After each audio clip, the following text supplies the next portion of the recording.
नमस्कार दोस्तों, जिन चार लोगों के बीच में बैठ के आप दूसरों की बुराई करते हैं, यकीन मानिए आपके जाते ही वहाँ आपकी बुराई शुरू हो जाती है। दोस्तों, आज बात करते हैं एक व्यक्ति की जिसकी मृत्यु नज़दीक थी। किसी को कहाँ पता होता है कि उसकी मृत्यु कब होने वाली है। तो यमराज उसको लेने के लिए आ रहे थे और वो अपने घर के दरवाजे के बाहर बैठा था। यमराज चूँकि बड़ी दूर से आ रहे थे, थक चुके थे, तो उसको दरवाजे पर बैठा देखकर उन्होंने बोला कि मैं प्यासा हूँ, मुझे पानी चाहिए। पानी पिलाना सबसे बड़ा पुण्य होता है। वो व्यक्ति पानी लेने चला गया, पानी लेके आया, यमराज को दिया। यमराज पानी पी के बड़े तृप्त हुए और बोले, मैं यमराज हूँ, मैं आपसे बड़ा प्रसन्न हूँ और मैं आपको लेने आया हूँ। वो व्यक्ति ये बात देखकर हक्का बक्का रह गया, क्योंकि वो पहचान ही नहीं पाया था। किसी को क्या पता होता है कि यमराज उसको लेने आने वाला है। वो हक्का बक्का रह गया और बड़ा परेशान सा हो गया कि मैं तो मरने वाला हूँ। यमराज को चूँकि उसने पानी पिलाया था और वो उससे खुश थे, तो उन्होंने बोला कि मैं आपसे प्रसन्न हूँ, इसलिए मैं आपको एक मौका देता हूँ। ये डायरी और पेन लो, इसमें आप जो भी लिखोगे वो हो जाएगा।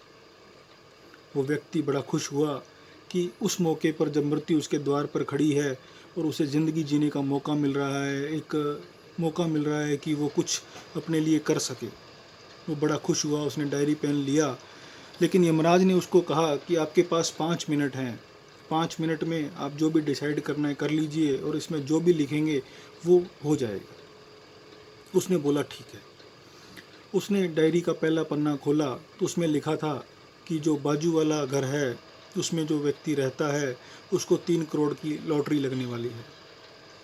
ये बात सुनकर वो बड़ा हैरान हुआ और बोला, उसका दिमाग ख़राब हो गया बेसिकली। वो उसने लिखा कि ये इस चीज़ के लायक नहीं है, इसे नहीं मिलना चाहिए। दूसरा पन्ना खोला तो उसमें जो राइट हैंड में घर था उसके लिए लिखा हुआ था कि वो नेतागिरी करता है, जैसे कि वो बहुत बड़ा मंत्री बनने वाला है।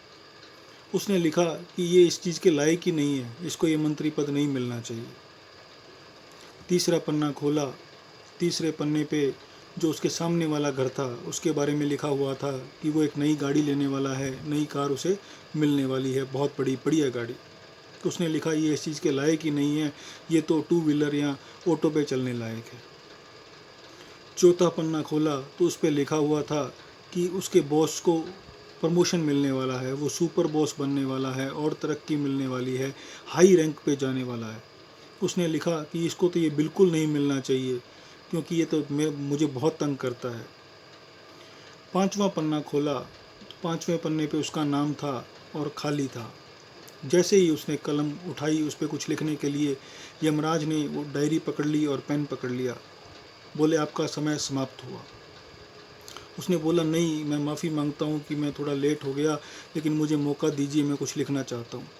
यमराज ने बोला कि मैंने आपको मौका दिया था, मैंने आपको पूरा मौका दिया था और आपको सब कुछ बदलने का मौका दिया था। मैंने कहा भी था कि आप जो लिखते वो हो जाता, लेकिन आपने सारा टाइम दूसरों की बुराई करने में ही निकाल दिया। आपने 1 पन्ना, 2 पन्ना, तीसरा पन्ना, हर पन्ने पे लोगों के लिए बुरा ही लिखा। आपने किसी का भला नहीं चाहा। तो अब समय आ गया है, इसलिए आप चलिए। दोस्तों, हम भी ज़िंदगी में यही करते हैं। हम हमेशा दूसरों में बुराई ढूंढते रहते हैं, उसमें टाइम ख़राब करते रहते हैं। लेकिन वास्तव में होना क्या चाहिए, जो समय हम दूसरों में बुराई ढूंढने में ख़राब करते हैं, उसी समय में अपनी कमियां ढूंढनी चाहिए और उनको दुरुस्त करना चाहिए, ताकि हम ज़िंदगी में आगे बढ़ सकें, तरक्की कर सकें। दूसरों में कमी निकालने में अपना समय बर्बाद मत कीजिए। अपनी कमियां देखिए, उसमें सुधार कीजिए और ज़िंदगी में आगे बढ़िए। और वो बात जो मैं हमेशा कहता हूँ कि बांटनी है तो मुस्कान बांटिए। ज्ञान तो सबके पास है, इसलिए मुस्कान बांटते चलिए, अच्छे से ज़िंदगी जीते चलिए।